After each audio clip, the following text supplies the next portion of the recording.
Okay student, जो है जैसे कि आपको अभी पिछले वीडियो में नरेशन का जो है इंट्रोगेटिव सेंटेंस का नियम बताया गया, उसी सेंटेंस से रिलेटेड जो एक्सरसाइज है उसके जो 3-4 सेंटेंस हैं जो थोड़े डिफिकल्ट लग रहे हैं उसको हम आपको समझा दे रहे हैं। अब इसको आप ध्यान से समझिएगा और समझ करके बाकी वाक्यों को आप खुद पूरा करिएगा। एक्सरसाइज नंबर कौन सी है बताइए? एक्सीलेंट ग्रामर का जो इंटरमीडिएट है उसकी एक्सरसाइज जो है एक्सरसाइज नंबर 5 है। 5 का कौन सा सवाल, कौन सा क्वेश्चन है? पहला है, देखिए 5 का पहला है, बोलिए सेंटेंस क्या? Hari said to me common inverted comma हाँ can you spare some money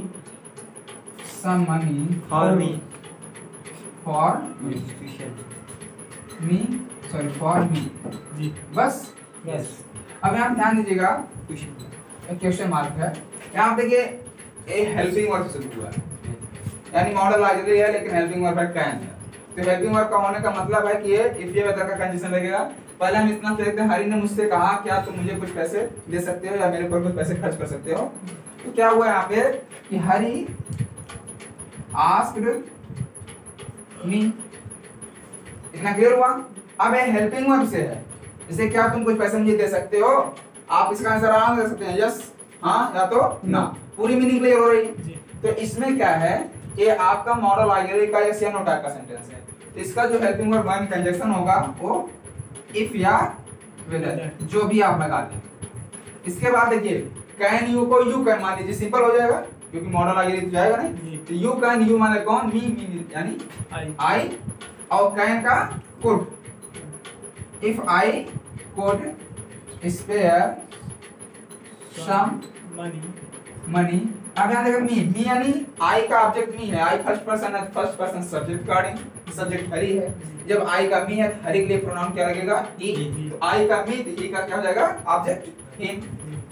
money, some money for me था ना, फॉर मी, तो यहाँ पे फॉर मी, तो यहाँ पे क्या हो जाएगा for him.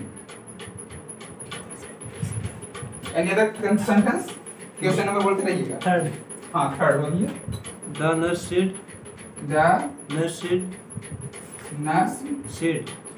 said to the patient comma to the patient yeah, tell me, don't you feel better this morning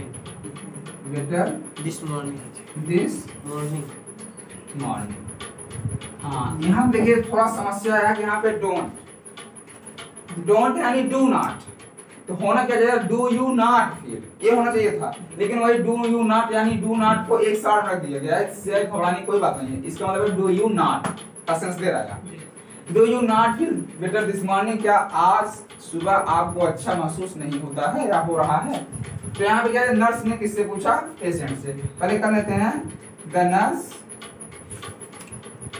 asked the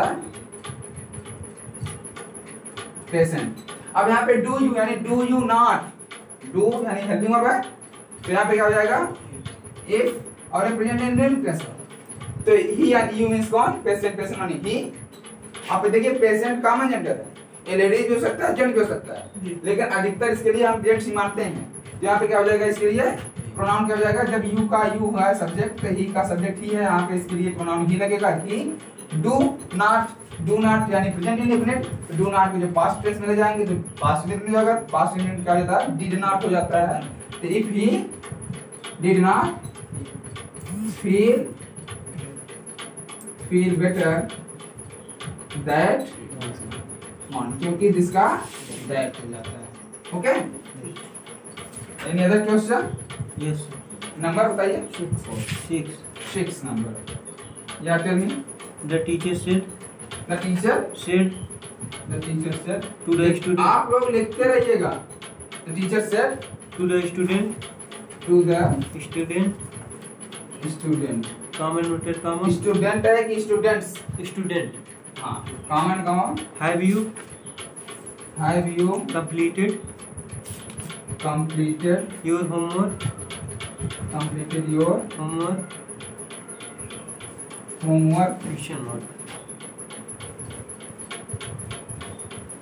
teacher ने स्टूडेंट से पूछा क्या तुमने अपना काम पूरा कर लिया है, घर का काम पूरा कर लिया है, तो यहाँ पे क्या हो जाएगा, है यानी हेल्पिंग वर्ब से परफेक्ट टेंस का है, प्रेजेंट के हेल्पिंग वर्ब लगा हुआ है, तो क्या हो जाएगा इसका, the teacher asked the student, helping verb से यानी इफ, यू यानी प्रेजेंट, प्रेजेंट पे प्रोनाउन ही लगेगा, तो स्टूडेंट के लिए ही लगेगा, इफ ही हैव का